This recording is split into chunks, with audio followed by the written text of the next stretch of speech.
What's good, everyone? Welcome to the Creative Control Card Podcast. My name is Jayden Simmons. I'm here with Max Crider, and we have two special guests for a very special Royal Rumble preview episode. Go ahead and introduce yourself, fellas. I'm Shane. I'm Dacota. I'm sorry, I tried. Dacota, you can say more than that. I'm sorry, I didn't mean to set the bar that low. No, I'm Dacota. I'm the COO here at Fantom Sports. Kind of doing everything. Publishing podcasts, publishing articles, writing articles. Big WWE fan, so yeah. I'm excited for this. Have you gotten your water spitting technique down since you're the COO? You mean like Triple H? You get it right, Dacota? Yes, sir. Yes. There you go. Yeah, you gotta get that down. By WrestleMania, we gotta see something I can do it. full on gimmick. I'm here for it. For sure. Okay, can do it. For sure. But, before we get to WrestleMania, we got to go through a road. And, the first stop is tomorrow night in Tampa, Florida at the Royal Rumble. We have a 4-match card, including both Rumbles. We have a WWE Universal Championship match. And we have Logan Paul and Kevin Owens about to go at it. But, Max, what a week it's been in the wrestling world, right? You talk about road to WrestleMania. I feel this is one of those roads on the mountain that one person lives on in this very rundown shack. Because it's been a road of twists, turns that are really just unsafe for anybody to traverse. And it's been for several reasons. First of all, WWE has locked in a new television deal with Netflix, or should I say streaming deal, where WWE Raw will be on Netflix, the WWE Network abroad will be discontinued, and everything will be held on there for Netflix. Kazuchika Okada is allegedly, perhaps, possibly going to WWE, but it's very clear that his time in Japan is coming to a close. The Rock has joined the TKO board. He will be overseeing just about everything WWE does and will have a hand in UFC stuff as well. Kevin Patrick is out as play-by-play guy for Friday Night SmackDown. Michael Cole filled in for one night only, a full-time replacements to be determined. And this is what we're going to say on everything that has happened with Vince McMahon as of late. He resigned from WWE amid harrowing, disgusting allegations that were pushed against him, and it's a very good thing that he's gone. And it's very important also that if you or someone you know has been a victim of SA, there are various resources to help you out. I am very fortunate that I don't know anybody who has been a direct victim of that kind of thing or haven't been a victim myself. But you don't have to have that kind of relation to realize that it's one of the worst things in the world. And we'll have resources posted in the description below, wherever we post this. Just know that there are people out there that you can talk to. Just know that there will be somebody who will listen to you. But overall, and this is all we're going to say, disgusting, just beyond comprehension. And I'm very happy that Vince McMahon is no longer in TKO at all. Yeah, 100%. Agreed. But yeah, we talked about this last week when we were talking about the lead up to the Rumble. The Rumble has always been my favorite pay-per-view just because of the unpredictability aspect. You're getting at least 60 people on a card for one night. It's something that's special. It's one of those moments. It reinvigorates the kid in me. I'm excited. I'm giddy. and man, Max, I don't know about you. Well, you actually inspired me to do the fantasy booking, but I think I've done like 4 or 5 different drafts of how I want these Rumbles to go, man. Yeah. Yeah, it's especially with the recent years of people confirming and not confirming that they're going to be in the Rumble. So many, not leaked, but literally WWE confirmed entrants kind of ruined the appeal of the Royal Rumble for me. So even though there were a lot of rapid fire confirmations on Friday and Monday, there's still a lot to be determined in the two Rumble matches, particularly in the Women's Royal Rumble. I believe only 6 of the 30 entrants are confirmed, so especially with the Women's Rumble, it is the Wild West. Yeah. I'm looking forward to it personally. I feel like, you know, I'm no writer, but I feel like I've cooked some cinema. You know. I can't wait to hear this. This is gonna be exciting. Facts. Yeah. Facts. So Max, you want to go through a little summary of what's been like going on this past week in the wrestling world, or you want to jump straight into it? I was going to give a brief breakdown of what you and I were going to do, lay down the rules in this instance.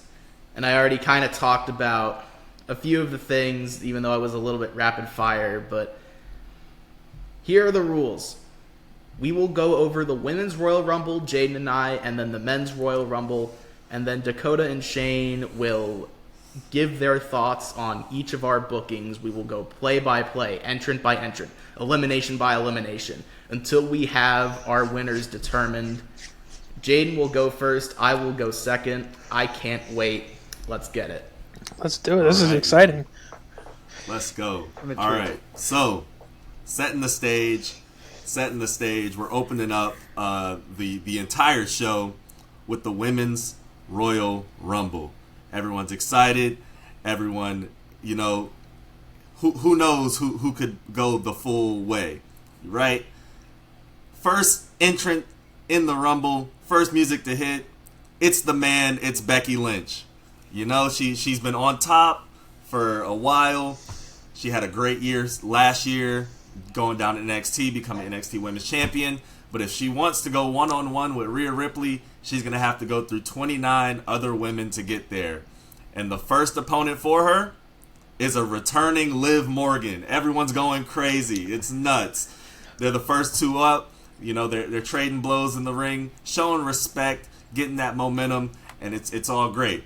Entering in at number 3, it's Chelsea Green. And in typical Chelsea Green fashion, she decides that she doesn't want to get into the ring just yet. She joins the commentary team talking about the conspiracy against her. You know, since Samantha Irvin isn't giving her custom entrances, and now she's pulled the third entrance in the Rumble. Typical Chelsea Green stuff. Entering 4th, I have Tegan Knox coming in. You know, she has some history with Becky Lynch. She does her little thing in the ring. Nothing too notable. Entering 5th is Indy Hartwell. You know, another person in that tag division. Well, the up-and-coming tag division, I should say. Who are getting some legit teams now. And then entering 6th is Natalya. And I have Natalya being the one to finally pressure Chelsea Green to get into the ring. Since they have a little schism going on there with her and Tegan Knox against Green and Piper Niven. And so Natalya basically throws Chelsea Green into the ring, where Tegan Knox properly eliminates her as the first elimination. Okay. Number 7, I have Kairi Sane coming in, representing Damage Control, the first entrant. You know, she's trading blows. There's a lot of action in the ring. It's starting to fill up. In the meantime, I have Becky Lynch eliminating Indy Hartwell. Coming in at number 8, we have Ivy Nile, who's another, you know, proponent in that tag division. She definitely lays out some of the big names there. But the whole dynamic of the match changes with number 9 when Piper Niven enters. Piper immediately goes after Natalya and Tegan Knox for eliminating Chelsea Green, and she successfully eliminates both of them. Cool. But she didn't know that there was one person ready for the challenge that she was trying to give, and that's Ivy Nile. You know, we all know that Ivy Nile is kind of like that, you know, pit bull in a small package. So she, I have her single-handedly eliminating Piper Niven in a pretty big moment, you know?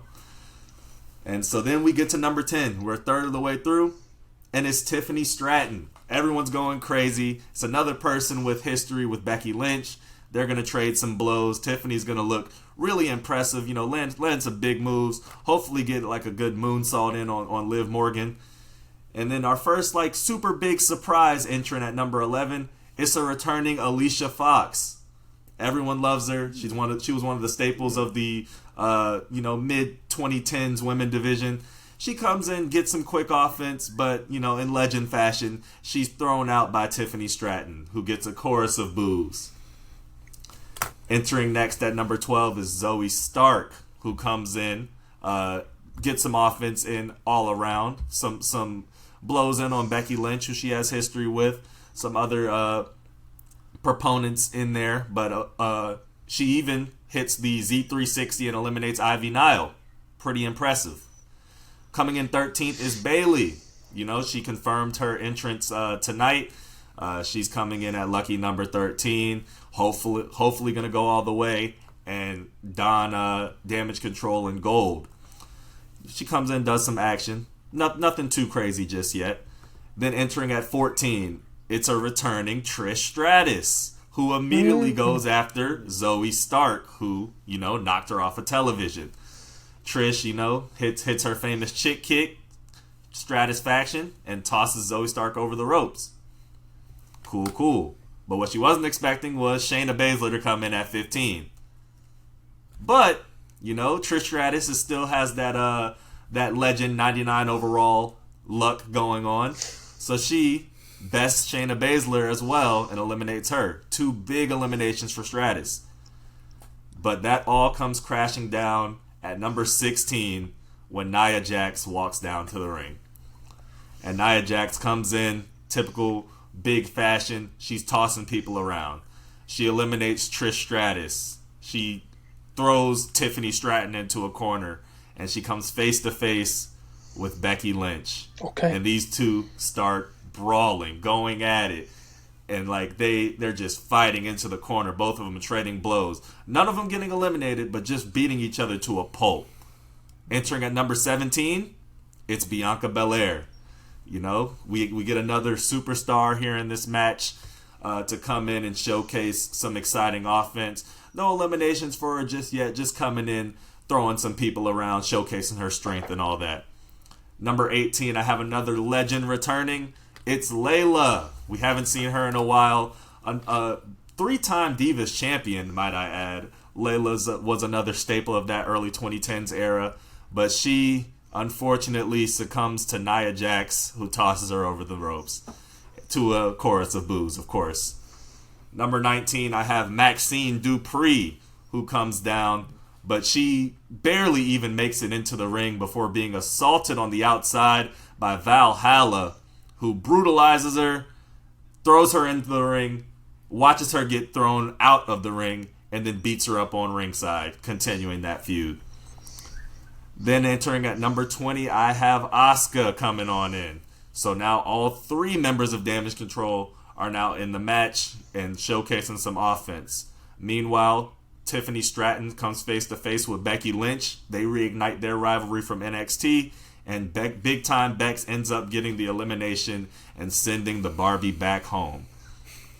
Entering in at number 21 is Candice LeRae. She comes in, does as much offense as possible.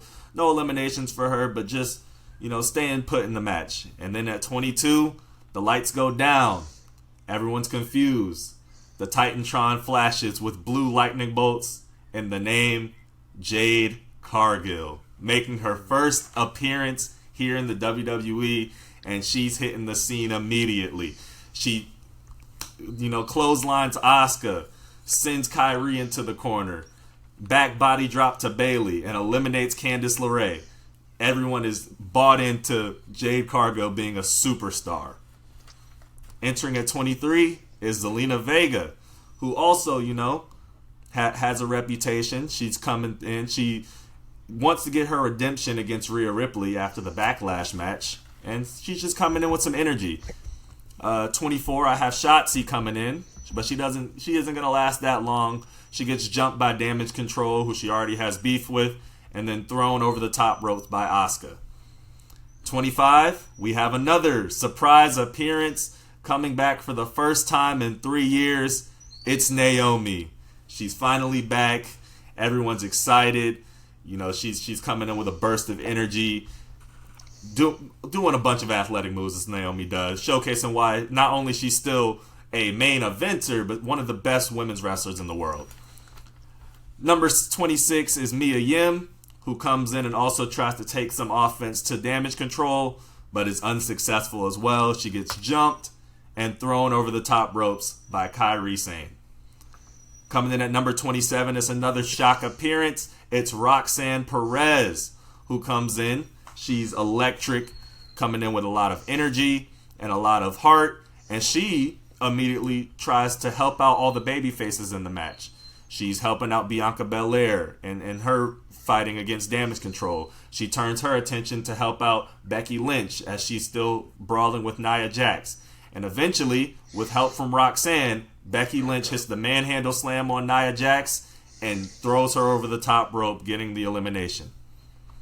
Coming in at number 28, we have another former legend coming back. It's Caitlyn, who I believe was the person who pretty much, ushered in the Women's Revolution with her Divas Championship reign. She comes in at 28, hits a couple big-time spears. Everyone's excited. She's doing her thing.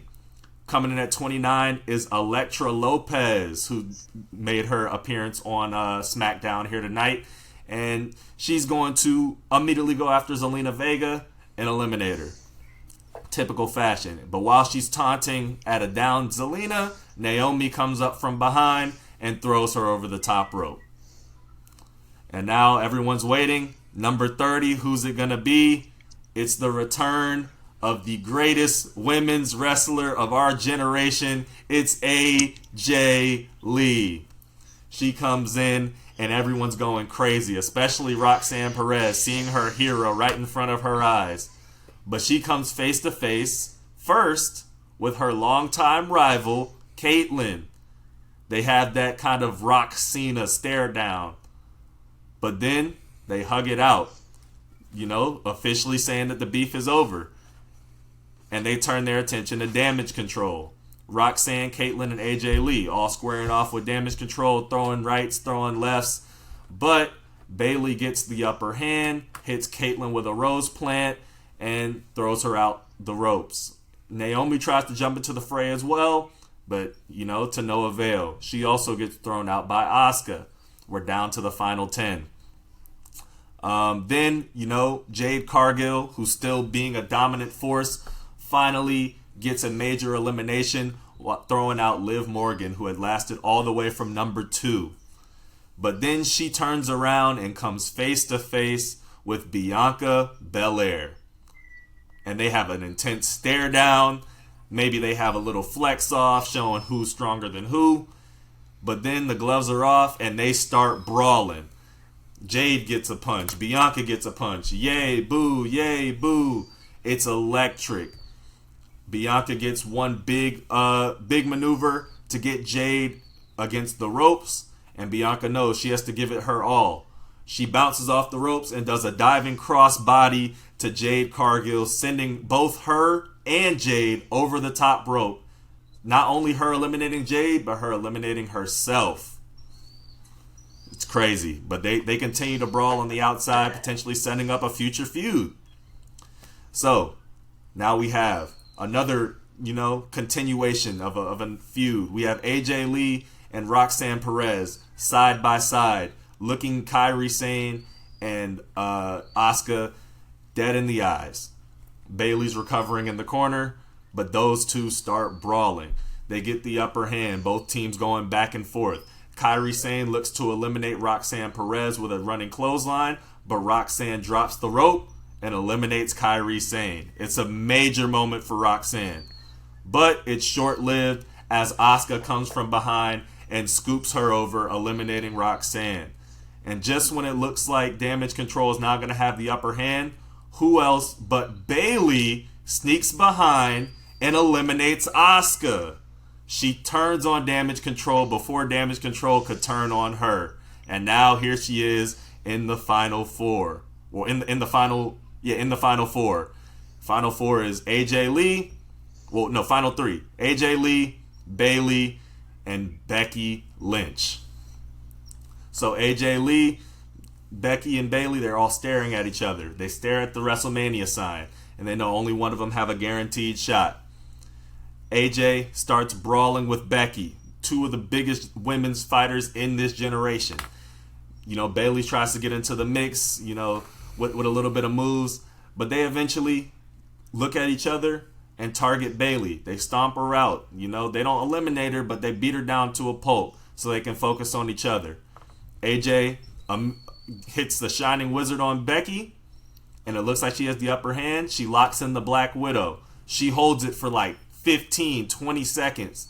Becky is weakening, but Becky powers out, gets over to the ropes, and hits a manhandle slam to the outside on AJ Lee, eliminating her. But obviously she's weak. She's been through the ringer. She's been here since number 1.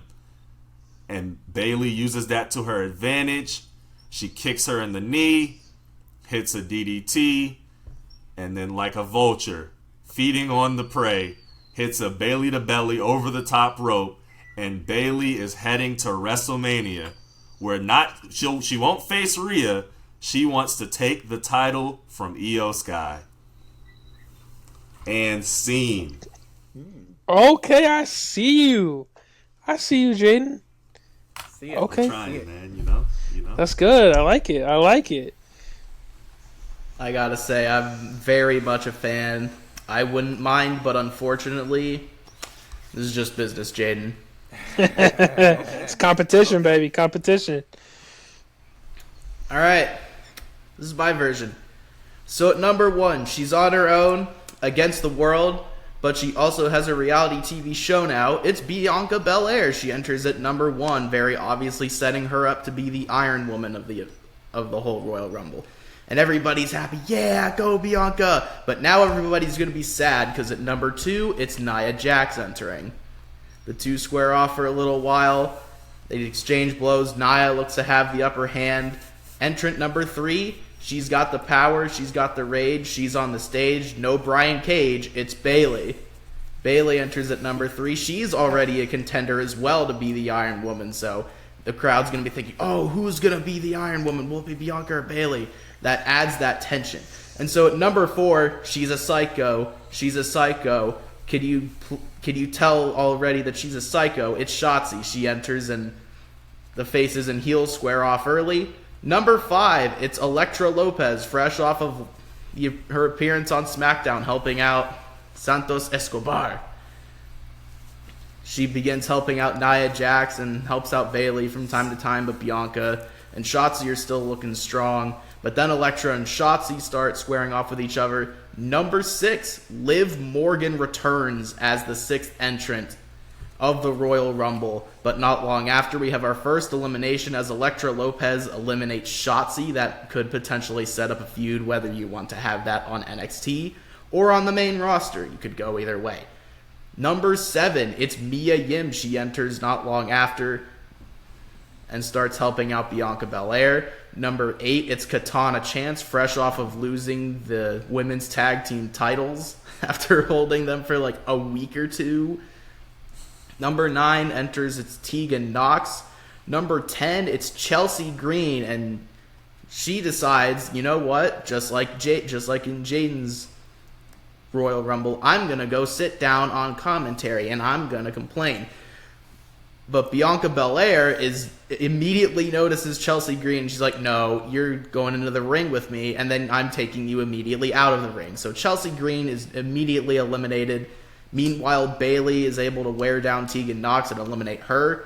And luckily for Bayley, she gets some help at number 11. It's Kairi Sane. And now there are a couple of eliminations that start happening. Elektra Lopez gets her second elimination by taking out Mia Yim. But not long after, Bianca Belair is like, you still have a long way to go, Elektra, and eliminates her at 26th. Number 12, not long after, it's Zelina Vega. Number 13, a huge surprise. It's Jordynne Grace of TNA making an appearance at the Royal Rumble. She starts kicking everybody's butt. Number 14, Kayden Carter enters to give her tag team partner some help. But unfortunately for her, Jordynne Grace is just very, very good at wrestling. And they try to take her down 2-on-1, but Jordynne Grace eliminates both of them simultaneously. But while the crowd's distracted by Jordynne Grace being all super strong and eliminating two people at once, Nia Jax gets the crowd to turn when she immediately eliminates Jordynne Grace after. Thank you for participating. Please go back to TNA. Number 15, the man Becky Lynch enters, and it's a big fight feel as she stares down Bianca. She stares down Bayley, and then the three start fighting each other. Number 16, it's Indy Hartwell, and Bayley gets even more reinforcement at number 17. It's Asuka, and Damage Control just takes over. Asuka is able to eliminate Liv Morgan. She eliminates Indy Hartwell as well. Then Becky Lynch and Nia finally find each other, and Becky just goes to town, just lefts and rights on Nia Jax, and she's not able to keep up, and Becky Lynch settles the score, busting Nia Jax open, then flipping her over the top rope. Who's the man now? Number 18, Piper Niven's here. Number 19, it's Shayna Baszler. Get some random fights, as is tradition with the Royal Rumble. Number 20, it's Maxine Dupri, but she's eliminated very quickly as well. Kairi Sane and Damage Control do their job. She's eliminated very, very quickly. Number 21, it's Raquel Rodriguez. She's one of the favorites going into this Royal Rumble, and she's going to have a tough time with all of Damage Control in the ring at the time and lots of other threats like Bianca Belair and Bayley. Kairi Sane is able to eliminate Zelina Vega, and then Damage Control team up, and as a cohesive unit, they eliminate Piper Niven. She's out at 17th. Number 22, it's Zoe Stark. She enters. Number 23 from NXT, it's the women's champion Lyra Valkyria at number 23. She starts going to work and eliminates Zoe Stark. Number 24, it's return time for Beth Phoenix, the wife of that one guy who went to that other company that we're not going to mention. Valkyria is able to eliminate Shayna Baszler, which hopefully will legitimize her as a superstar, because she's doing real great work overall, and she might be due for the main roster in not too long from now. Not long after that, Damage Control teams up again, and they eliminate Beth Phoenix. Thank you for participating. Number 25, it's Ivy Nile, and she does better than Maxine Dupri, but not by much. Damage Control eliminates Raquel Rodriguez at 13th, and then Becky Lynch eliminates Ivy Nile at 12th. But then, look out, Becky Lynch. Bayley eliminates her from behind at 11th. One of the favorites in the Royal Rumble out surprisingly early.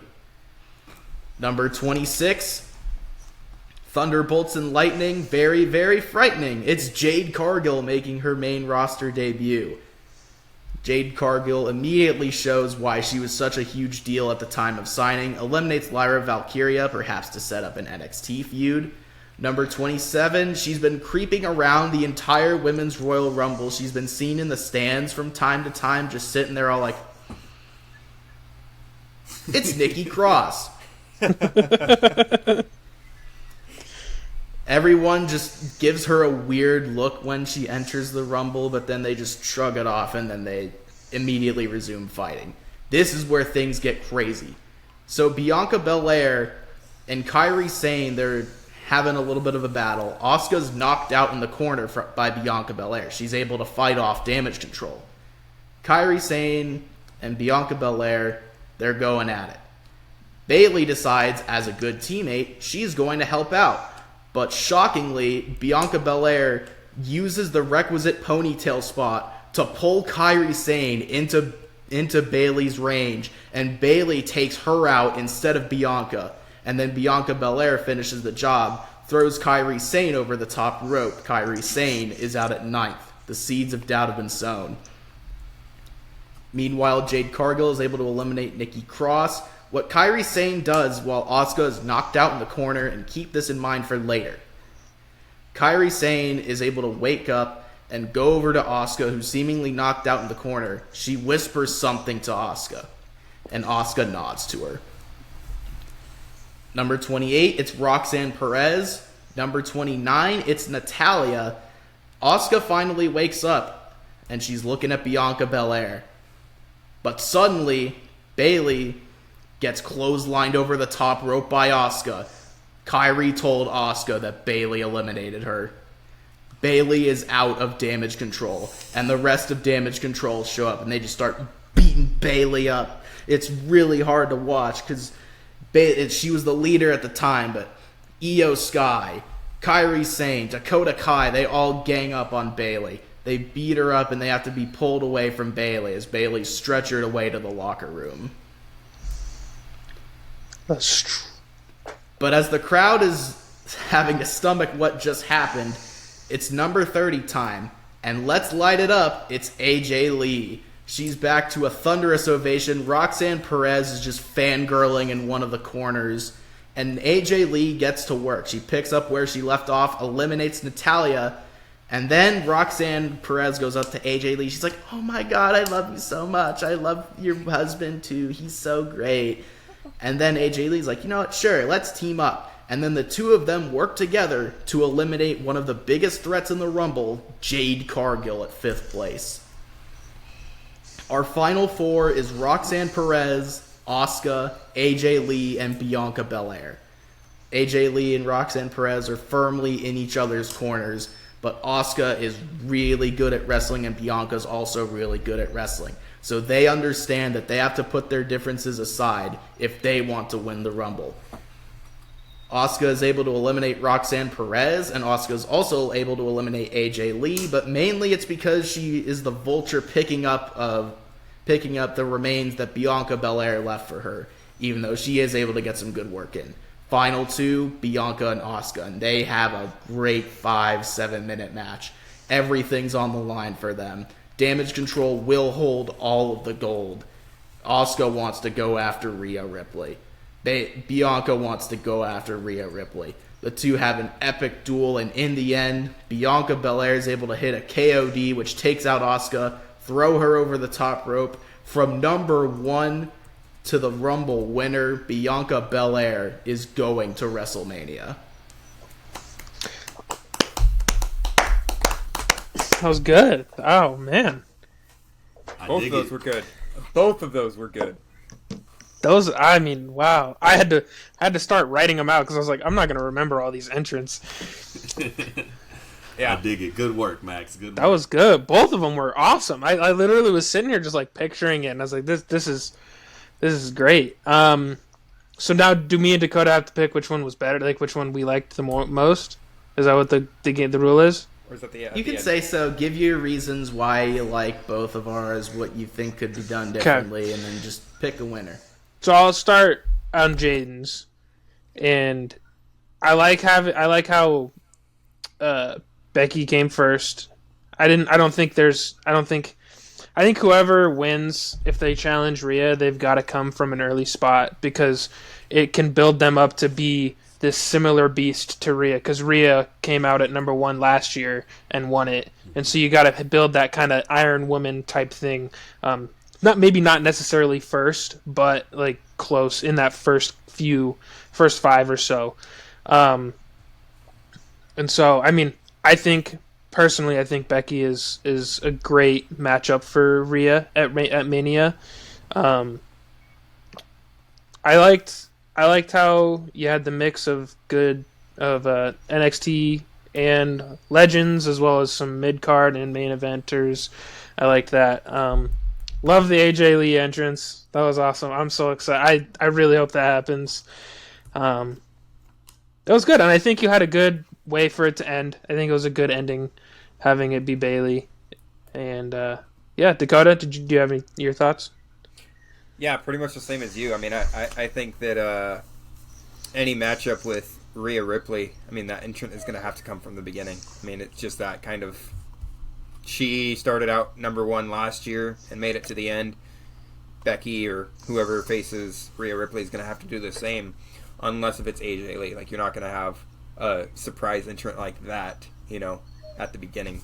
But yeah, I mean, I like Shane said, I liked the fact that you had a mix of SmackDown superstars or Raw superstars, legends, and NXT.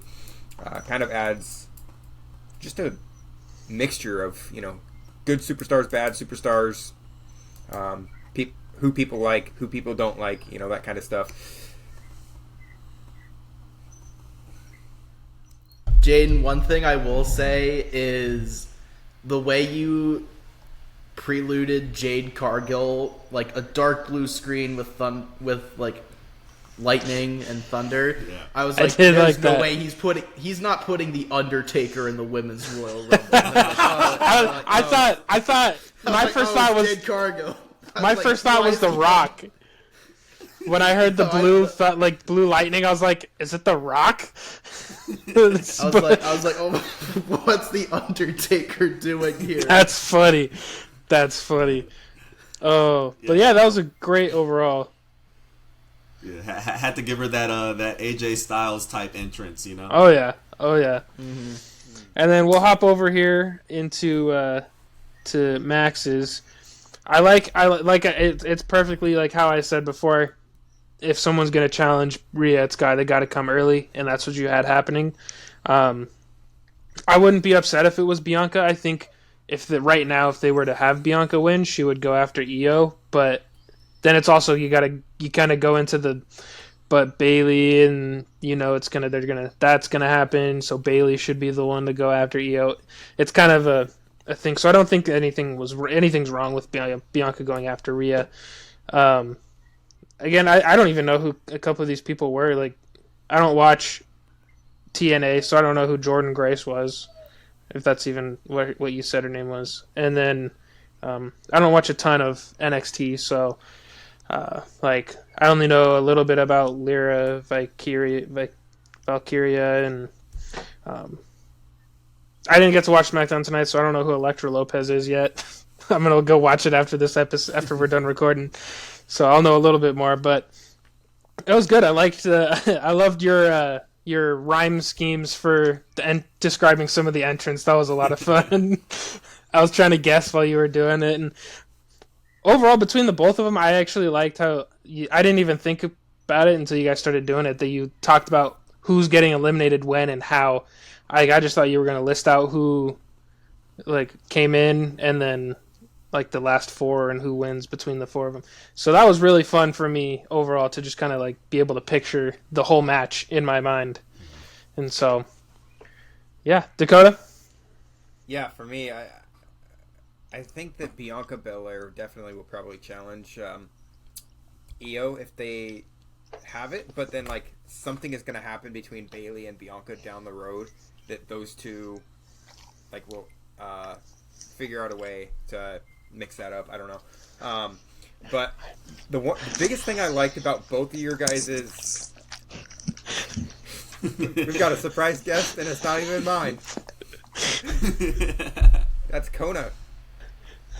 My bad, guys. Yeah, this is Kona. Jayden and I do not have our pets with us, unfortunately. So sad days. She's getting just me and her home tonight, so she was just getting a little lonely, so she wanted to come say hi. She's the Fantom Sports pet, isn't she, Shane? She is the Fantom Sports pet. You can find her Instagram on the Fantom Sports website, actually. She's anyway.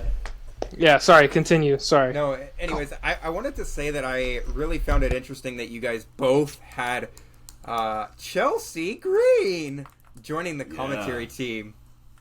That was another thing I meant to mention. I did I think that's very funny, and it's very Chelsea Green of her to do.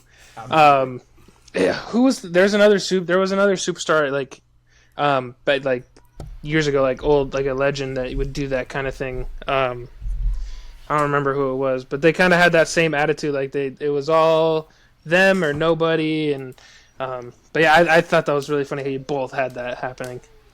I will say, I think one of my favorite things from the 2022 Women's Royal Rumble, I think it was where they had 4 or 5 different women go on commentary, and I was watching with a buddy of mine, And I thought next year they'd do something like more and more women keep trying to join the commentary desk, but they run out of headsets, and so they all got to start talking into each other's microphones. And then, like, Adam Pearce comes out and he says, okay, no. Everybody who's on commentary, get in the match in 5 seconds or you're eliminated. That would be funny. I would. Or even Triple H comes out and says that. That'd be cool. Yeah. And then rare sighting of Either Triple way. H. Yeah, rare sighting. Especially now that he's head of creative control. Yeah. Okay, so now it's decision time, I guess. Between the two of them, I think... Oh, man. This is tough, actually. Like,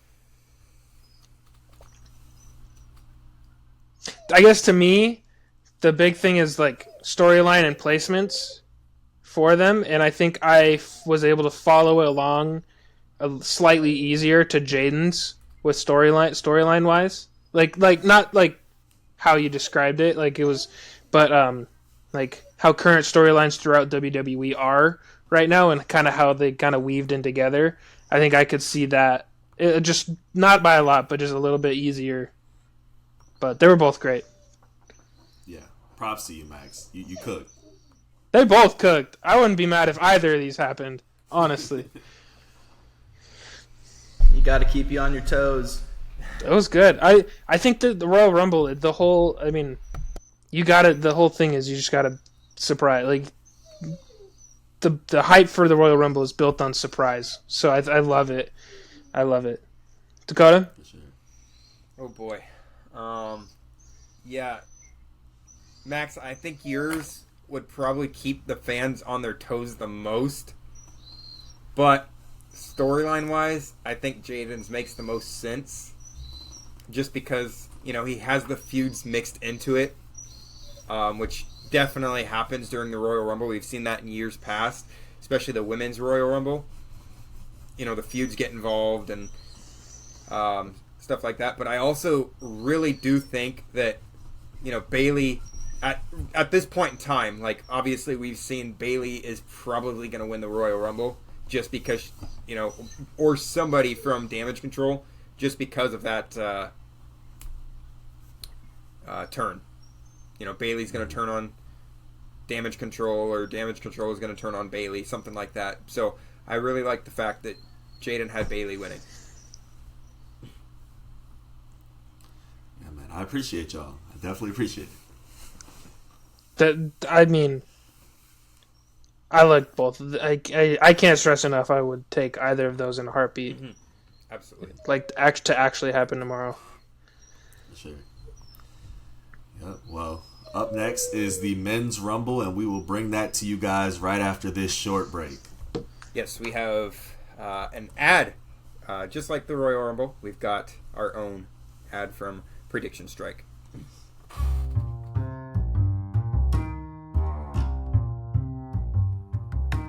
Hey, do you want to invest in your favorite players like stocks? Well, with Prediction Strike, you can. Now, this app, Prediction Strike, you can buy and sell shares and athletes and build a portfolio based on who is going to perform in their games, or just your favorite players. Download the app and use the code Fantom with an F, all capitals, when you sign up. Prediction Strike, the world's first sports stock market. Welcome on back to the Creative Control card. We've already brought you the Women's Royal Rumble, and now it's time for the Men's Royal Rumble. Max, would you like me to lead this one?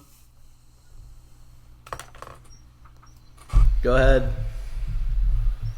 All right, Shane, what you have to say? I was gonna say this one. I'm excited for. I'm real excited for this one. I mean, I hope you guys have my boy in this. shut up. I'm not fighting in the Rumble, Dakota. I can't be in it. I'm out here in Idaho. I'm not in Tampa. I'm not out here in Idaho. I gotta let someone else. I gotta let someone else win the Rumble this year, man. I'm sorry. I gotta take a break. It can't be. It's Shane Davis. Buck on. He's here. Exactly. Sorry, Shane, but you're not my wrestling boy. Wow. You haven't even made your That debut hurt. yet in wrestling. That hurt. I was gonna make my debut, but now I'm just not. I'm done. I'm retiring.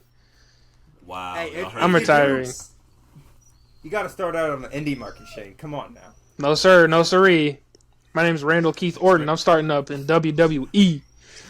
Straight in the Performance Center. Yes, sir. Yes sir. RKO had OVW. I'm better than that. OVW at least. Like, yeah, you have a good point. Call me out. Bio Valley Wrestling. Anyway. All right. So, the 2024 Royal Rumble is ready to begin. They're waiting to see who number one's going to be. It gets dark. Everyone's waiting.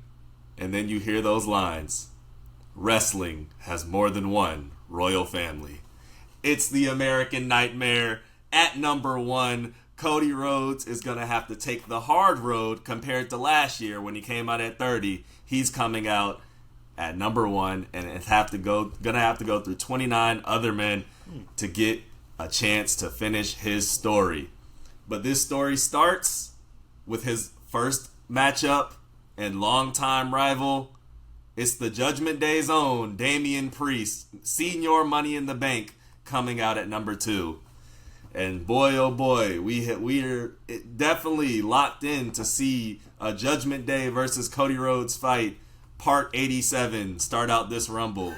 They're going back and forth. It's typical Judgment Day versus Cody fashion. But that's all interrupted at number 3 with a big shoosh as Chad Gable is coming on down to the ring. Gable's, of course, very well loved by the fans. And him and Cody take a little opportunity to do some bullying on Priest, hitting some big moves. Gable hits a nice little rolling German, and everybody's loving it. But just as they're about to pick Priest up and send him packing, Dominic Mysterio comes in at number 4 to even the odds a little bit. And of course, it's just Dominic Mysterio. How much is he actually gonna do? But, he does just enough to, distract them for a little bit. And in at number 5, Chad Gable's getting some help. It's Akira Tozawa. He's here. He's high energy. He's wants to take some steps up in the Alpha Academy, and he thinks that a good first way to start is going toe-to-toe with the former NXT North American champion. He hits him with some nice high-flying moves, showcasing the Tozawa that we knew and loved on the Cruiserweight Classic scene. But that's going to be very short-lived, as in number 6 is Ivar from the Viking Raiders, who, has some beef with Alpha Academy, specifically with Tozawa, and he comes in and absolutely decimates them and sends them packing. But Chad Gable's not going to let his bud go out sad. He comes up behind Ivar. He tries to lock in the waist lock. Can't quite get it. Cody Rhodes comes flying from the rope, hits Ivar with a Cody cutter. And then he stands up Ivar. Chad Gable locks it in, hits a German suplex on the big Ivar, and sends him over the top rope. Big moment for Chad Gable. Coming in at number 7, it's Ricochet. He's definitely here to do some flippy things, as he always does. And, he comes in, does some flippy things, as he always does. And then number 8 comes out, and it's the anime supervillain himself, Shinsuke Nakamura. And, of course, he has a vendetta against Dusty's old boy, and he's coming to take the fight to him immediately. Meanwhile, at number 9, it's Big Bronson Reed, who comes in to leave an immediate impact, sending Flippy Man on home as Ricochet is gone. But number 10 is another big test. It's the man who had the WWE title victory in front of no one. It's Drew McIntyre. And he's, of course, angry at the world and wants to take it out on everyone. He targets Cody. He targets Gable. He targets pretty much anyone that stands in his way. And then he goes face to face with Bronson Reed. Two big men staring each other down, and the crowd is standing on their feet. It's about to get active. But then number 11's music hits, and it's the modern day Maharaja, Jinder Mahal, who hits the ring immediately, slides in between the big two men, basically points at both of them in the chest and tells them, "You're not the big deal, I'm the big deal, don't hinder Jinder." To which Drew McIntyre looks his former 3MB buddy in the face, smiles a little bit, offers to shake his hand, but then hits him with a Glasgow kiss and sends him over the top rope. Jinder was hindered. At number 12, it's the A-lister, The Miz. He comes in. He's doing some offense. He, of course, is going after Damian Priest and Dominic Mysterio, who he now has some beef with. But they end up jumping him, and Priest sends him over the top rope. And on the other side of the ring, Cody finally gets the best of Shinsuke for like the 5th time. Shinsuke's won 0 matches since his heel turn. What's going on? Not my business. He's out of the Rumble. Entering at number 13, it's one of my favorite wrestlers in the industry. A-Town Down, Austin Theory, hits the ring with something to prove. And he's coming in, showcasing his athleticism, hitting some big moves on some opponents, doing some taunting, of course. And then number 14, it's Carlito. He comes in, everyone's going crazy. He's getting some offense in on Theory, getting some offense in on Dom. Overall just impressing, especially targeting Dom to avenge Ray. And then we're at the midway point of the match.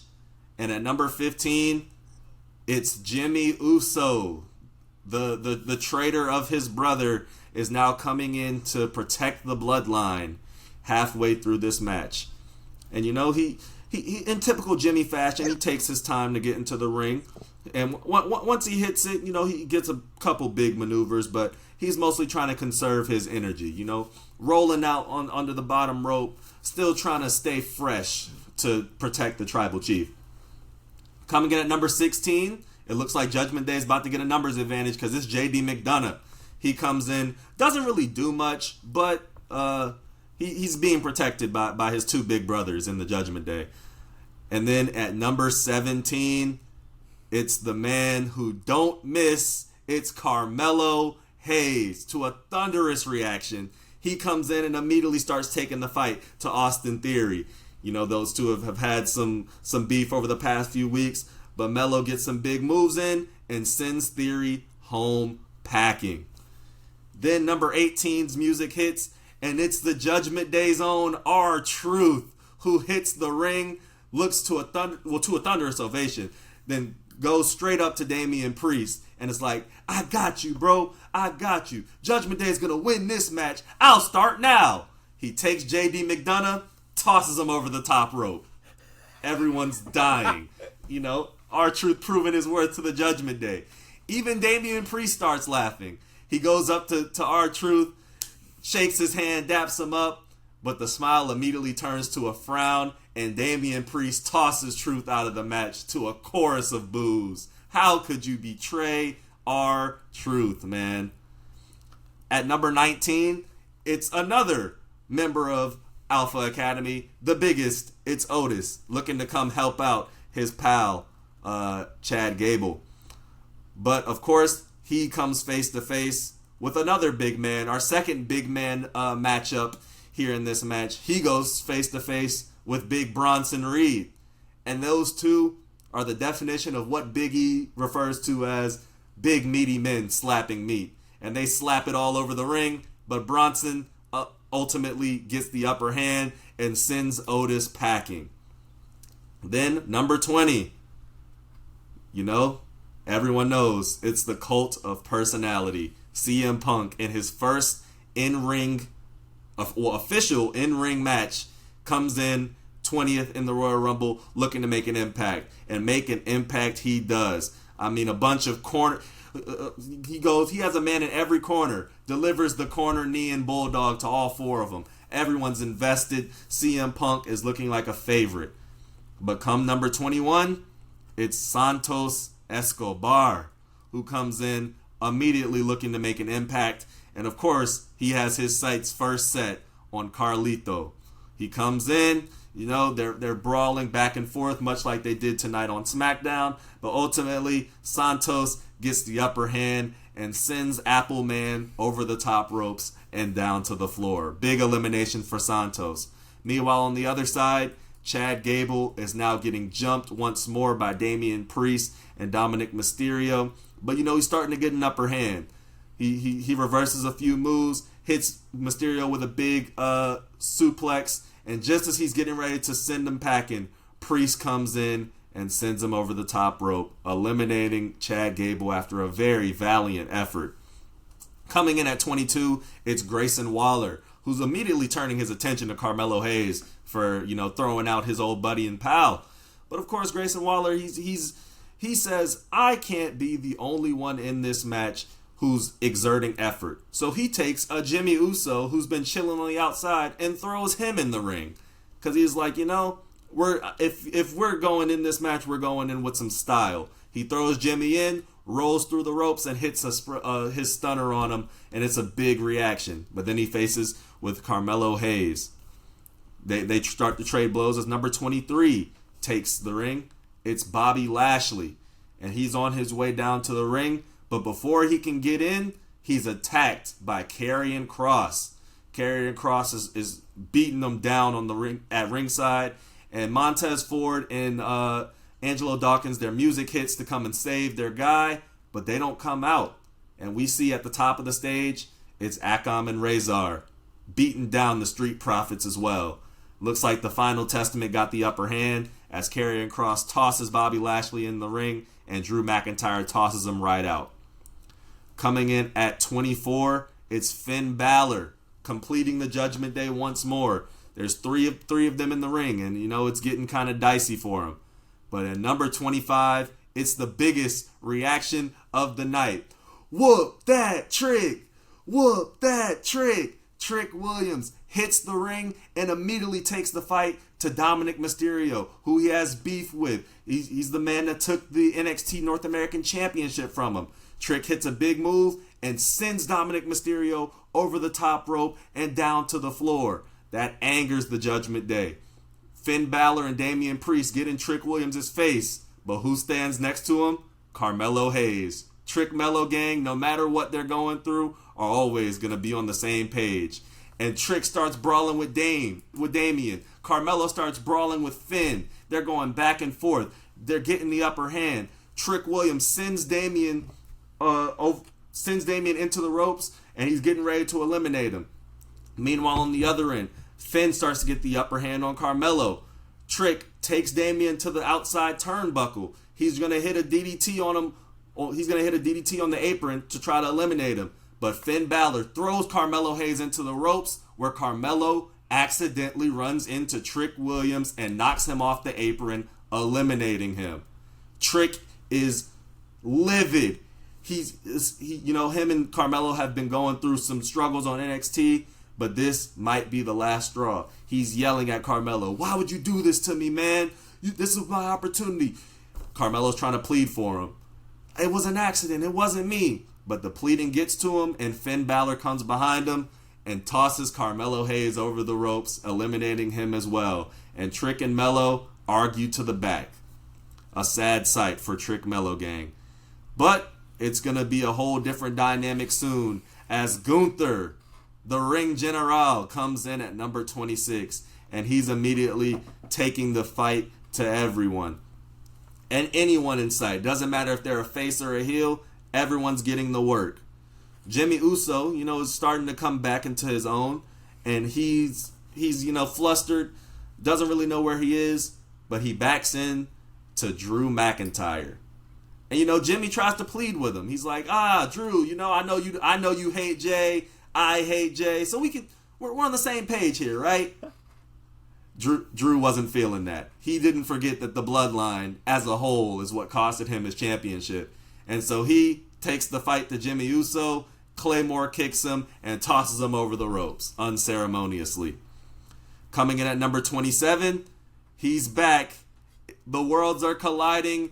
The crowd is chanting, "Ole." The underdog of the underground, Sami Zayn, hits the ring. and he immediately takes the fight to everyone in sight as well. He's brawling. He's trading blows with everyone. Him and CM Punk come face to face. It's a dream encounter. Drew McIntyre then stands up and joins him. Gunther then stands up and joins them. And it's an all-out brawl between some of the biggest stars in the world. Kofi Kingston is next to hit at number 28. And he immediately wants to target Gunther, who he's facing for the Intercontinental Championship next Monday on Raw. But before Gunther sets his sights on Kofi Kingston, there's a big man who wants his attention, and it's Bronson Reed. These two have had history. They've had 2 matches already. Bronson thinks, if I have something to prove here, I have to go after one of the longest reigning champions in the business. And, he gets some blows in on Gunther, gets him rattled a little bit. But like Gunther, all it takes is one big clothesline to recover. Then he picks up Bronson Reed and power bombs him on the outside, where he then turns his attention to Kofi Kingston and sends him over the top rope, where his feet almost hit the floor, but he just recovers in typical Kofi fashion, pulls himself back in onto the ring apron, where Gunther then clotheslines him anyways, eliminating him. Sorry, Kofi. Try again next time. At number 29, it's a major return. It's Andrade Cien Almas, who's coming back fresh from the other company, and he is immediately thunderous reaction. Everyone's wondering who he's going to hit the ring and fight first, and he picks Santos Escobar, aligning himself with the LWO. He brawls with Santos, throws him over the top rope, and eliminates him to a big reaction. And then, in the biggest reaction of the night, we saved the best for last. Number 30, Uso! Jey Uso hits the ring with a lot of energy and a lot of smoke for a lot of people. Super kick after super kick after super kick, with everyone chanting yeet the entire time. And he gets his first elimination of the night, super kicking Finn Balor out of the match. It's major. Then on the other side, while Finn's getting eliminated, Cody sets his attentions on Damian Priest, hits a Cody cutter, hits a crossroads, picks him up, hits another crossroads, and sends Damian Priest over the top rope, eliminating Mr. Money in the Bank. So we're down to 7. And Drew McIntyre is starting to see a lot of faces that he doesn't like around him. But he wants to make things personal. He wants to make sure that his imprint is left on this match. So what he does is turns his attention to Andrade. Glasgow kisses him and sends him over the top rope to try to make a statement. So now we have McIntyre face to face with Cody and Sammy. Sammy and Cody exchange looks. Drew's all business, and they start brawling 2-on-1 style. On the other side of the ring, Gunther has now turned his attention to Sir Yeet himself, Jey Uso. And those two, they have a really impressive brawl. Jey Uso's holding his own and really making Gunther look weaker than anyone else has made him look before. But ultimately, it's just not enough. Jey Uso goes for a super kick. Gunther catches it, turns it into an ankle lock, because, Gunther's a man of many maneuvers. Weakens him just enough to soften him up for a clothesline, a power bomb, and sends Jey Uso over the top rope and out of the match. Ultimately, we're at the final 5, and Cody and Sammy get the best of Drew McIntyre, weakening him down.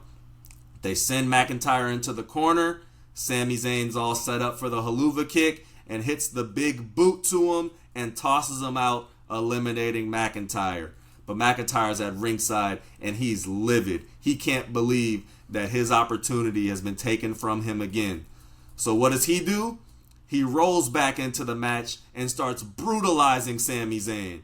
He hits Cody Rhodes with a Claymore and turns all of his attention to Sami, beating him down, throwing him over the top rope, and then continuing to pummel Sami on the outside. They have to send security down to pry Drew from Sami. Drew's just set on the fact that if people are going to keep ruining my moment, I'm going to ruin someone else's moment. and Sami Zayn just happened to be the guy in front of him. But we're down to the final 3.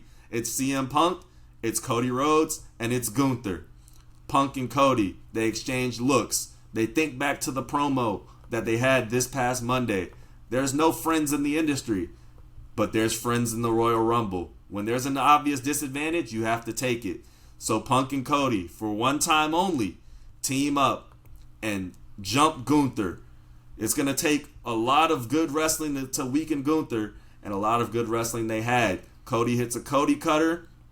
CM Punk lifts up Gunther, hits him with a GTS. Cody catches him, hits a crossroads, and as a pairing, they toss Gunther over the top rope and out of the match. Down to the final 2. Punk and Cody. They share glances at the WrestleMania sign, both with stories to finish, and they start having an all-out classic. I mean, they're fighting for 5 to 10 minutes. And just as CM Punk gets the upper hand, a knee into the corner, but he's weak. He doesn't have enough energy to follow it up with a bulldog. He just collapses. Cody's down in the corner. CM Punk's down in the center of the ring. And who else makes an appearance? It's Solo Sikoa coming through the crowd. He wants to make sure that Cody is not finishing a story against the tribal chief. He takes out that vicious thumb, picks up Cody in the corner, and delivers that vicious Samoan spike straight to his chest. Cody's out, looking at the same it's looking like the same way that WrestleMania ended. But CM Punk isn't aware that Solo Sikoa interfered. When he finally comes to, he sees Cody knocked out in the corner.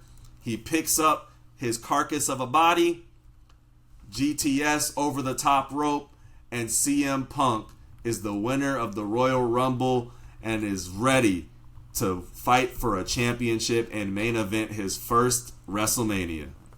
Okay. That was good. Again, I could picture the whole thing. Like, that was good. Punk winning, right? He had Punk, yeah. Punk? Yep, CM Punk. Okay.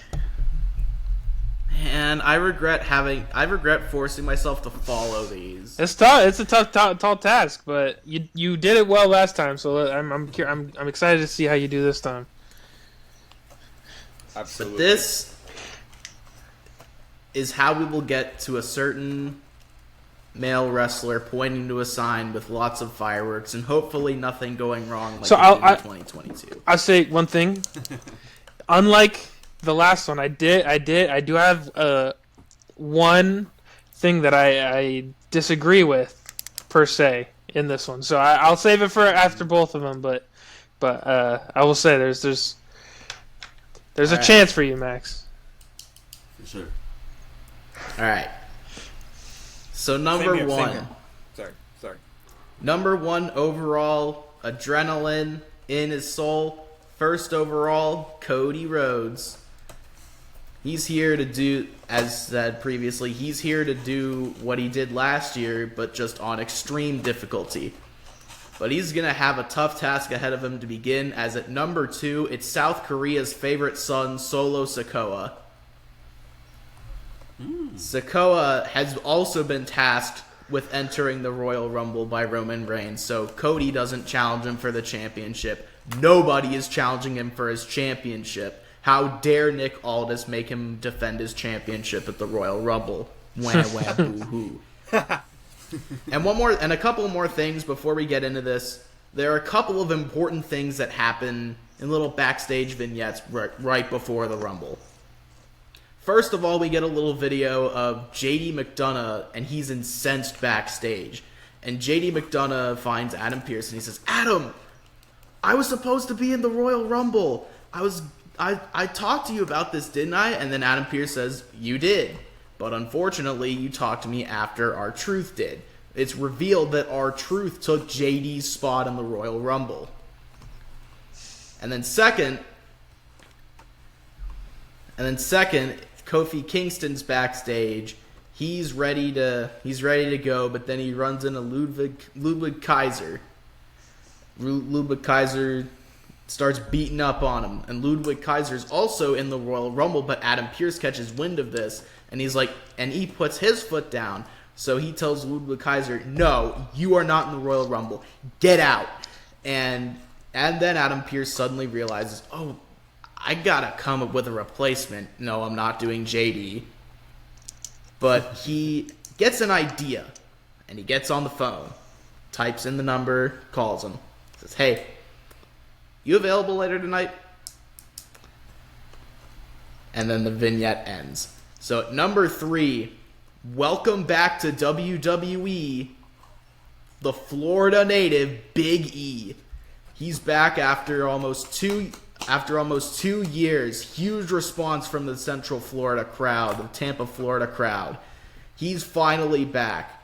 He starts wailing on Solo Sikoa. He's got semi-unfinished business with the Bloodline, the showdown that really should have happened. Big E versus Roman Reigns. He wants the title. He wants that title back. Number 4, it's time for nastiness to happen. It's Akira Tozawa. Tozawa enters the ring all confident, but then he immediately sees Solo Sikoa. And then Tozawa's smile just immediately evades his face. It's gone. Solo Sikoa Samoan spikes Tozawa. Samoan spikes him again, a third time, and then throws him all the way over the top rope. Not just throws him out like this. Puts him over his entire body. Yeets him over the top rope.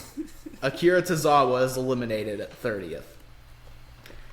The 5th entrant in the Royal Rumble, it's Senor Dinero en el Banco, Damian Priest. He's here and also very angry with Cody Rhodes, angry at himself because he hasn't cashed in. I'd almost want to imagine that he'd try to cash in his briefcase at the Royal Rumble, but that's a rant for another time. Number 6, to yeet or not to yeet? That is the question as Jimmy Uso enters. Jimmy Uso immediately targets Cody Rhodes while Damian Priest squares off with Big E. Ooh, Judgment Day versus New Day setup perhaps? A battle of who gets to be the day? Number 7. Unfortunately, if Akira Tozawa was able to maybe survive one of those Samoan spikes, he'd get some help as, thank you, it's Chad Gable. Chad Gable goes after Solo Sikoa as well. He wants to prove he's the man. Number 8, Santos Escobar.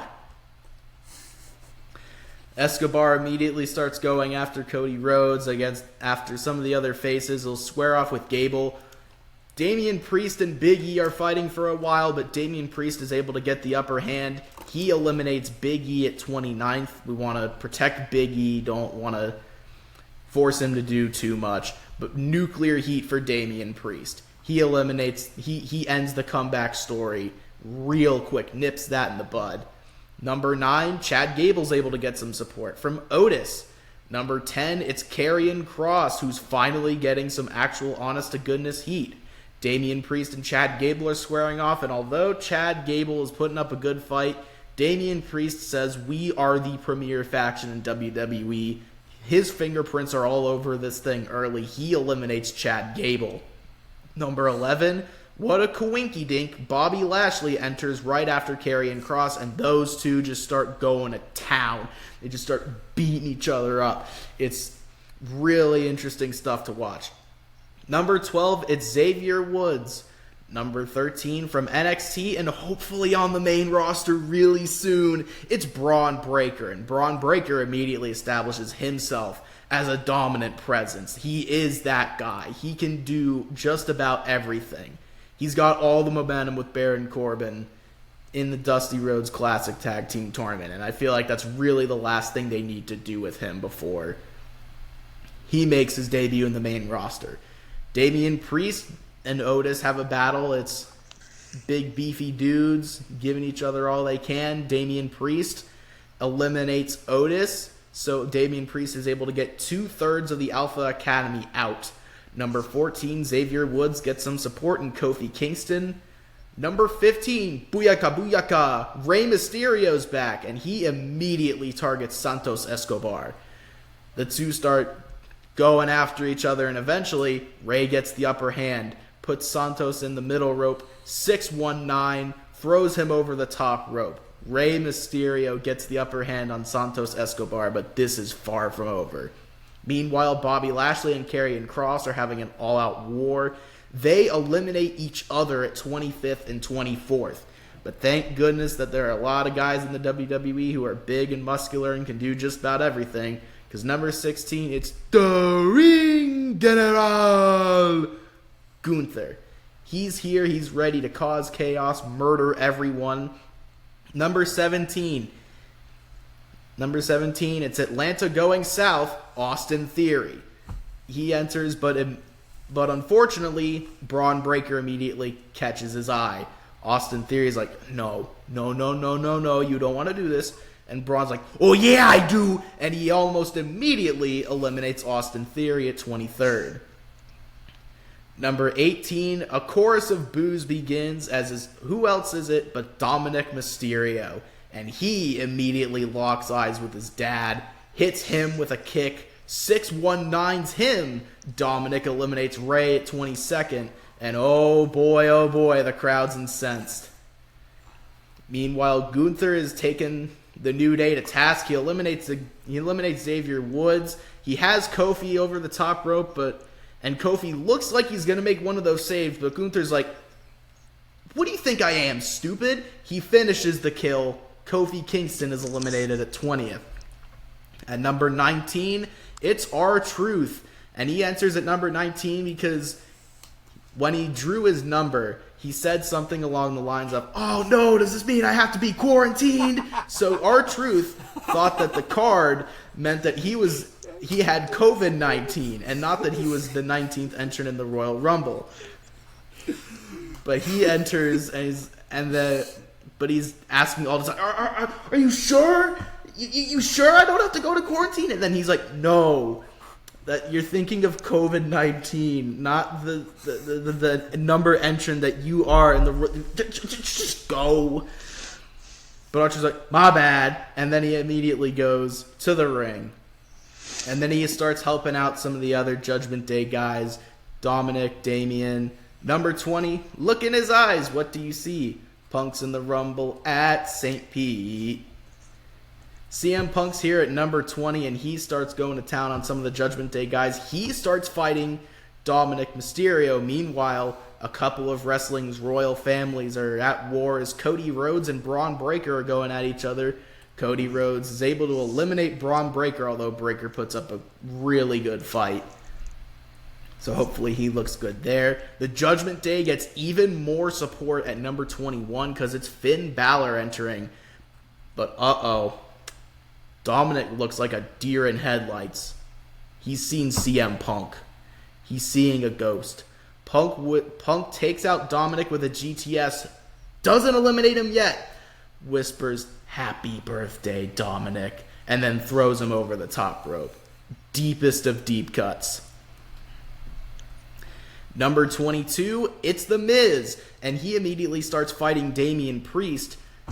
And R-Truth looks conflicted. He's like, oh, what do I do? Do I help The Miz or do I help Damian? And then The Miz looks like he has the upper hand, but R-Truth drop kicks The Miz over the top rope. He saves Damian Priest from The Miz. The Miz is eliminated at 17th. Number 23, it's Shinsuke Nakamura. We'll let him cut a 3-minute promo in Japanese on his way to the ring. And will not subtitle it, so it'll be on the fans to translate. Number 24, it's Drew McIntyre, but something's different about his entrance. Drew McIntyre is a desperate man, and he comes out to Broken Dreams. He's got almost nothing. He's only got himself left. Everything that's happened to him since losing to Roman Reigns. This has become a broken man with broken dreams. He's got nothing to lose. So he hits the ring and starts taking out everybody. And he's about to get Damian Priest, but R-Truth shoves Priest out of the way, takes a Claymore, oversells it like to an extreme degree, and is eliminated from the Royal Rumble. So not only did R-Truth eliminate The Miz, who was a thorn in the Judgment Day's side, he saved Damian Priest twice. So Damian Priest is like, oh, good stuff. And then Dominic Mysterio, and then Finn Balor, he can be down in the corner, and on the way out, he's like, he tries to be covert about it because he thinks that nobody else in the Judgment Day wants to see this, but he's like, good job, Dominic. Good job, R-Truth. And then he gives him a little fist bump as R-Truth goes on his way out. Number 25. It's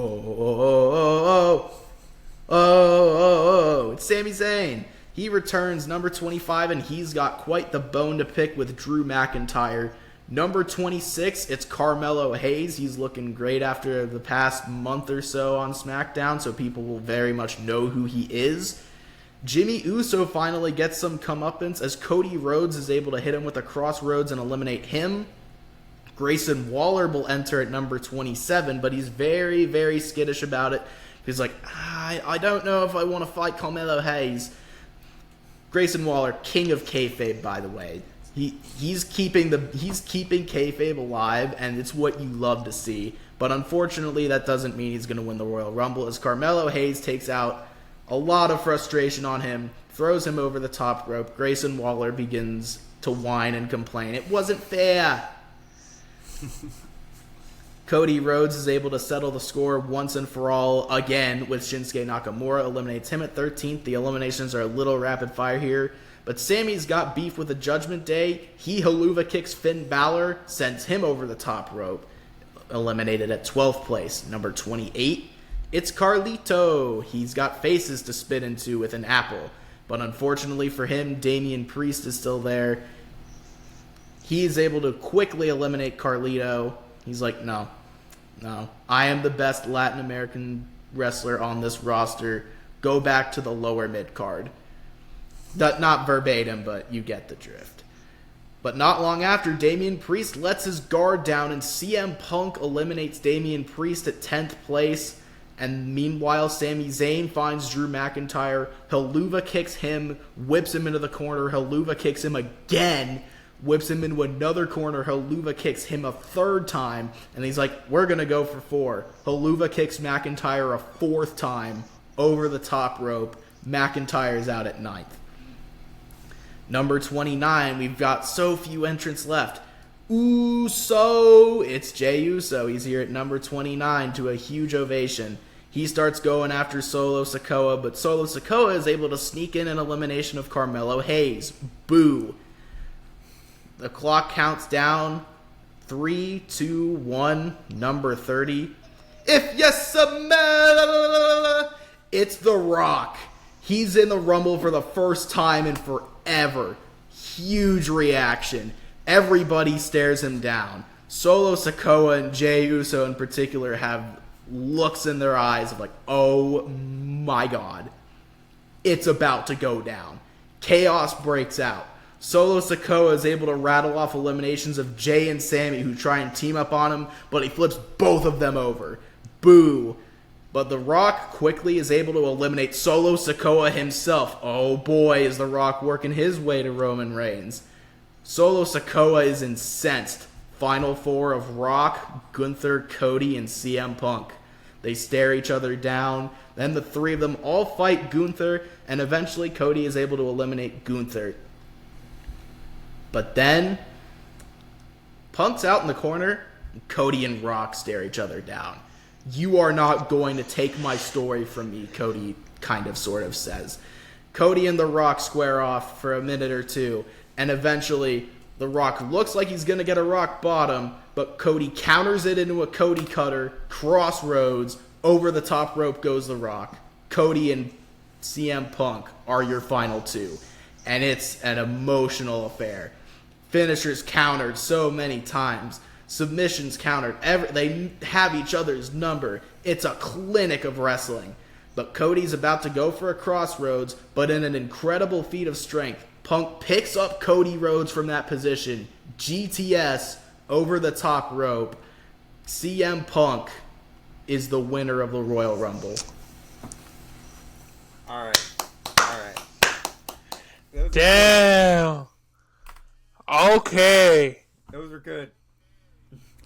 Woo! I just want to say, I'm surprised that neither of you guys had Hulk Hogan in the match because he's been No. teasing Nuh-uh. it all No, not happening. No. He's been I'm teasing afraid, it all no. week. He wants attention. I don't care. He's not in the Rumble. He'll probably show up at the most. He'll show up at the beginning and be like, "I'm so happy to be here in the Tropicana Dome, brother." Just get the stadium name wrong. Do that whole thing. It's like, "My bad, brother." Yeah. I'm with you on that one. He's not. I don't think it's not happening. I don't know. I just he's been teasing it all week, so I'm just like, okay, maybe, but I don't know. We'll see. No. Sorry to cut you off, but that is just not happening. Okay. If it does, I will be crying, and they won't be tears of joy. I'll tell you that. I feel that. Okay, so the bone I had to pick with Jayden, I also have to pick with Max right now. I don't know. I feel like they need to have some sort of interaction between Jay and Jimmy. I feel like there needs to be some sort of reaction there. Not necessarily like they fight or something. Maybe there needs to be some sort of interaction, in my opinion. I feel like they need to start setting up this match. Like, they've been on separate brands. They've been separated for so long. You're finally getting to that point where you need to start sewing the story back together and getting them heated at each other. That was my only bone to pick with really both of them. Yeah. I don't have a problem with Punk winning, and I would love it if Seth is back soon enough for that match to happen. I think that's the match everybody wants. I think that's the match that should happen. I've seen stuff that says Gunther is the favorite to win right now, and I just don't really see they had that promo on Monday, but it feels almost forced or like pushed super late for some reason. Like this, they've got so much heat and momentum with this Punk and Seth story in this feud that I feel like they'd be dumb not to capitalize on it if they can. So I like having Punk win, and then you can have Cody win at Chamber or something to get his spot back if that's what they want to go with. Kind of have him go through a gauntlet type thing. Maybe even try to find a way to put all of his past feuds in that match, so it's kind of like he goes from losing and then he has to go through his story again to get to this again. I don't know. Anyways, Dakota, do you have any thoughts before we kind of... Yeah, I just have a couple of thoughts here. So Jayden didn't have him returning, but Max, I know you had The Rock returning. I only have one flaw with that, and that's that The Rock hasn't signed a contract with the WWE yet, let alone a contract for one match. So I don't really see, unless if miraculously they get a contract done within the next 24 hours, I don't really see, or actually I should say less than 12 hours now, because that's when the Rumble will pretty much be starting. But unless if they get a contract miraculously done by then, I don't think that The Rock will be returning. But yeah, I wouldn't be opposed to the Punk winning here. I mean, like Shane said, you know, the feud between Seth and Punk is just something that the WWE can't miss. It's something that they have to go with just because of what it would do for the company. There'd be so much attraction on that, so much audience tuning into it, because it's just not like Seth and Punk. It's, you know, they're actual, like, real life people too, just going after it. But yeah, the other thing was that interaction between Jimmy and Jay. Like, if you want that match to happen, which it most definitely is going to happen at Mania this year, in a tribal combat match, you have to have some sort of interaction between those two, and one possibly eliminating the other, if not, like, super kicking.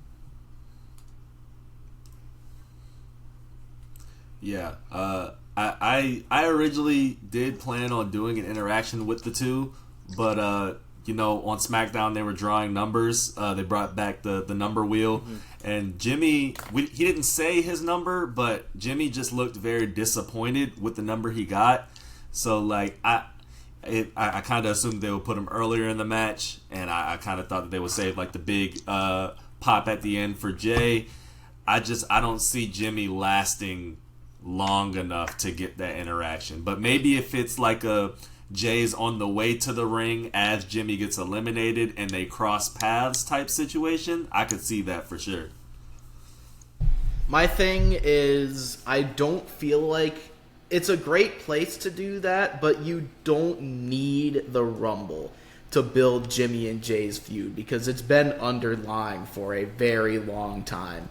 And you don't need them to interact at the Rumble in order for that to happen. It could happen just about any time. You could really just have Jay Uso go over to SmackDown as what seems like a one-off thing. Like, what's the Raw guy doing on SmackDown? Where he interferes with Jimmy Uso. And let's say a chamber qualification match. That will easily reignite the beef. You can do it on the stage as big as the Royal Rumble, but you don't need to do it at the Royal Rumble. And a big thing with what makes Royal Rumbles good and what makes them not good is whether booking decisions that needed to happen through the Rumble occur or not. Because with 2022, Brock Lesnar winning the Rumble made no sense. Because he could have very easily gone after Roman Reigns, Rumble win or not. Whereas with, let's say, Cody Rhodes, even though it was kind of obvious that he was going to return and win, he needed that Rumble win a whole lot more because all he had going for him was the feud he had with Seth where he tore his pec and he was done for several months. Cody needed that win. Brock didn't. And with this case, it's like Jay and Jimmy already have so much going on with them, so much history. You don't need that big stage to reignite that feud. I can see that, and you can easily just put some. You can easily have them have a run in and maybe even fight at Chamber or something, and that can set it up. And because you're right, it doesn't need as much building as say another story or a storyline or something. So I could see definitely it just being pushed back to Chamber. So I'm ready. I think on that one I have to give that one to Max. I think I got to give that one to Max on my end. Dacota, did you have something else to say? Oh no, I was just gonna say, Max, I did like the fact that you when you're talking about Braun Breaker, you mentioned royal families. Shout out to Big Papa Pump Scott Steiner. But Jayden, the one thing that really got me for yours was the fact that you didn't have Big E returning. Mm-hmm. Big E's my boy. I got to go with Max's on that. I respect it. Those were awesome though. That was so much fun. And I mean, if you guys are still tuning into this episode, props to you. I mean, we're having a blast, and I hope that you guys are having a blast too listening to these stories, these storylines. Did we want to just briefly give a prediction for the other two matches? Let's do that. You are. So I think you can start. We'll go with the KO and Logan fight, Logan match. I think that I hate it, but I think that Logan Paul's gonna win. I think that they're gonna have him win with some sort of tomfoolery again. Not saying that he'll lose. Kevin Owens won't be the one to beat him, but I feel like they're gonna have Logan Paul take the title into Mania because they'll be able to have that draw of Logan and his fans at Mania as a champion, and I think he'll drop the belt there. But I think it'll be a fun match. It seems like it might be a little personal after that video. Although the fact that WWE released the video, like posted the video themselves, make it look like it was kind of a work, makes me think. Because if that was a real fight, that would have been a PR issue. Like they wouldn't have posted it. So I feel like it's a lot of work. But I don't think they like each other by any stretch of the imagination, though. It's a very Triple H move to have them have that fight at the Performance Center. Shocked they didn't have it in the parking lot, though, because the WWE Performance Center parking lot is apparently the deadliest place in Florida. Dakota, who do you think's winning that match, or anyone who's winning that match? I want to say Kevin Owens. Dakota. I really want to say Kevin Owens just because I hate the fact of having a part-time champion, especially with so many championships right now. You've got, the undisputed WWE Championship part-time. You've got the United States Championship right now part-time. Gunther, he's been a workhorse, but recently he's been part-time, right? But unfortunately, I do think Logan Paul is going to win, just to kind of build a little bit more of a feud, and then Kevin Owens might take it from him at the Chamber or at WrestleMania. Yeah, I agree. I think Logan Paul wins this match. I hope that Logan Paul wins and also defends the title inside of Elimination Chamber, just so we can have a title match at Chamber. I feel like that would be really cool, and there's a lot of people that could be major players in that match. But I got Logan winning at the Rumble for sure. Hopefully it's like, I hope they get like 10-15 minutes to just kill each other. Like it would be great television for sure.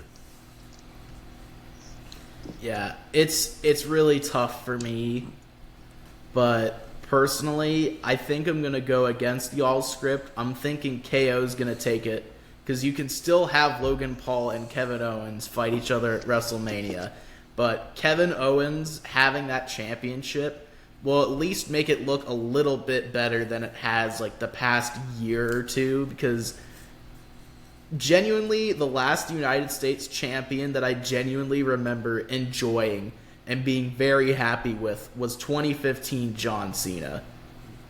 Like, that was arguably one of the, if not the best U.S. title runs of all time. And it didn't make on its own several stars, but looking at that run in hindsight, several people that are huge in WWE or elsewhere were on the U.S. Open Challenge.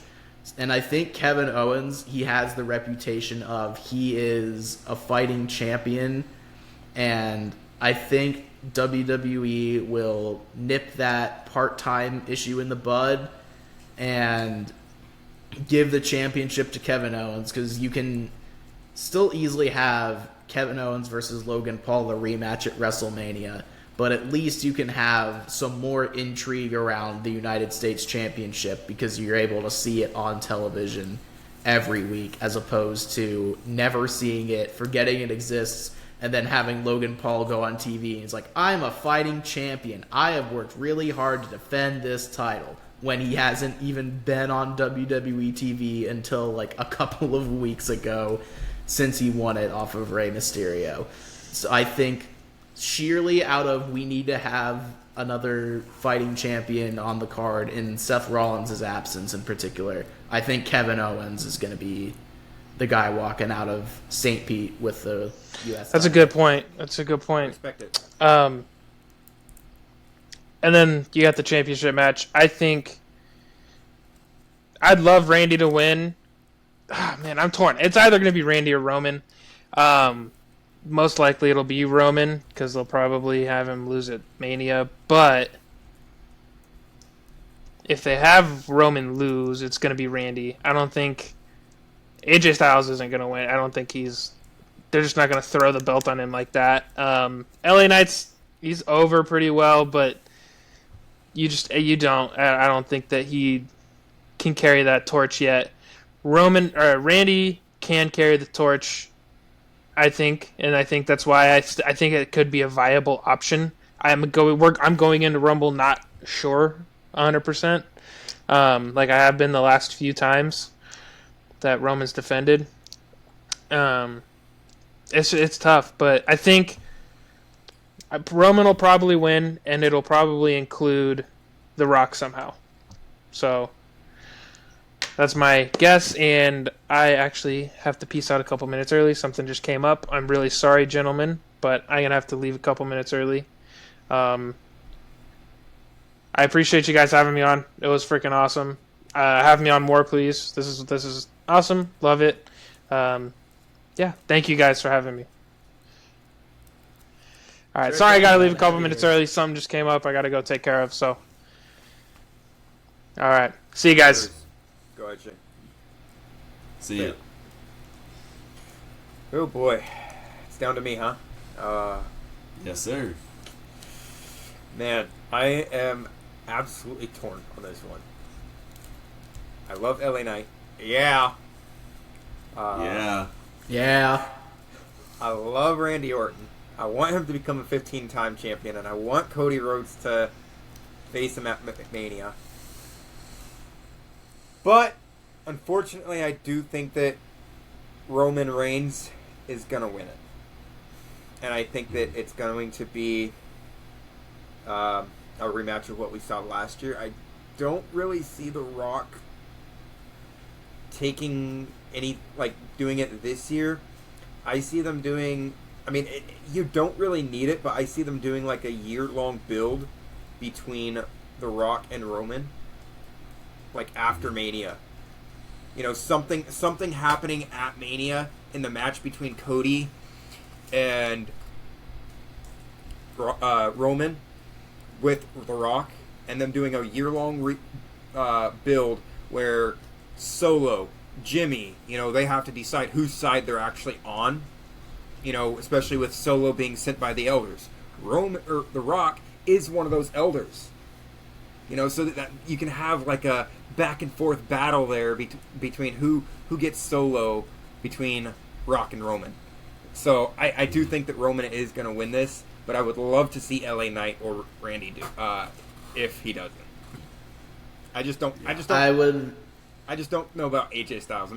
Look, I love Styles. He's been great, but I think he's past his prime in the WWE, if that makes sense. I would love to see Roman versus Rock and a Solo Sikoa on a forklift match, bro. But I think, as I talked about earlier, The Rock, I would believe, he's on the board of WWE and TKO, so I'd imagine he can just do whatever he wants.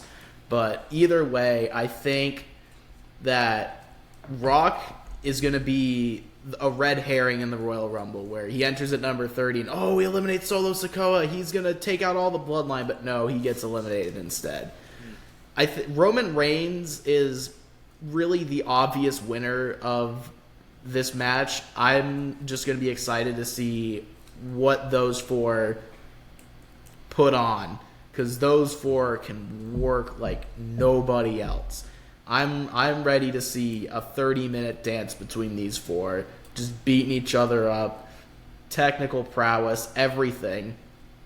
But as Jane and I talked about earlier, it's not whether Roman wins that I'm going to be concerned about, it's how Roman wins that I'm going to be concerned about, because I will be very okay if Roman Reigns not like full-on squashes all three of them, but puts on a dominant performance that reminds everybody he can still beat people up very easily because he's Roman Reigns, as opposed to Roman sneaking out a win as he did with LA Knight, or as he did with Jey Uso, or as he did really throughout all of 2023. Yeah. Honestly, I find it funny that you bring that up, Max, because I think that, of course, Roman successfully defends his title here. I think that he walks into WrestleMania as champion, but I think that it's the exact opposite of what you think, Max. I think that we're now seeing a Roman Reigns who's 1,500 days into a championship run, and while this is a Roman that's as dominant as we've ever seen, this is also a Roman as desperate as we ever seen. And this is a far cry from the Roman that we saw in the main event of WrestleMania 3 years ago, of the smash 'em, stack 'em, pin 'em. This isn't final boss Roman anymore. This is Roman who has everything to lose. And I'm interested to see the emotional side that they play with him, because I feel like Roman is at his best when he's emotionally vulnerable. That's why his Hell in a Cell match against Jey Uso was so memorable, because he was so emotionally vulnerable. So I think that if they play with the psyche a little bit and have Roman go to like the deepest depths of desperation to pull out something that has him just hanging on to the title by the skin of his teeth, I think that that would make for a really captivating title defense. And Dacota, like you touched on, I ultimately see Roman's reign coming to an end at WrestleMania against Cody in a rematch, with The Rock serving as kind of like an equalizer for Solo Sikoa's interference. So I hope that's the outcome we get. But I want to see Roman show like he's willing to do anything it takes to keep that title. I want to see Roman pretty much groveling to keep that title at Royal Rumble. So I hope that that's the outcome we get. I'm thinking that just about wraps everything up for this episode. Jayden, Dacota, you have any final thoughts? Man, this was a lot of fun. I love the fantasy booking. I think that we should do this more often. Have some special episodes where we get down into the nitty gritty of being pretend storyline writers. Who knows? Maybe, man, it's going to be a lot of fun watching the Rumble tomorrow. Yeah. I'm excited. Thank you for having me on, by the way. I really enjoyed it. Thank you for being here. That will just about do it for this episode of the Creative Control Card Podcast. For Jayden, Dacota, Shane, I'm Max Crider. Remember to follow all of us on social media. Our links will be in the description below. Obviously, as we mentioned earlier, all the resources for SA, hotlines, what have you, will also be in the description below. Thank you, everybody, so much for tuning in. Have a great rest of your January, and we are officially on the road to WrestleMania.